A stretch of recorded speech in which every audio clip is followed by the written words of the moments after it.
New இயருக்கு பசங்களோட Valparai trip பிளான்ல இன்னைக்கு நாள் 1. சார் ஜனவரி 31 வந்தா தானே சார் நியூ இயர் கொண்டாட முடியும்.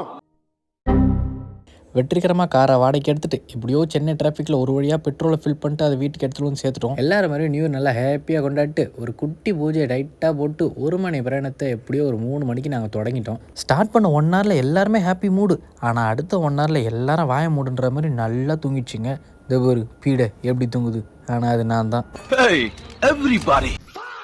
ஆனால் டீ குடிக்க போகிறன உடனே ஐஃபோன் அலாரம் வச்ச மாதிரி எல்லாரும் எந்திரிச்சு உட்காந்துட்டானுங்க. ஸோ அந்த குட்டி பிரேக்கை முடிச்சுட்டு திருப்பி நம்ம பெரிய காரில் ஏறி உட்காந்தா என்ன தூக்கி பின்னாடி போட்டு அவனுங்கெல்லாம் முறைக்க டிவி பார்த்துட்டு வர ஆரம்பிச்சிட்டானுங்க. சரி நம்ம அப்படியே விண்டோ ஓப்பன் பண்ணிட்டு வியூ ரசிச்சுட்டு இருந்தா டக்குன்னு பசிக்குதுன்னு ஆரம்பிச்சிட்டானுங்க.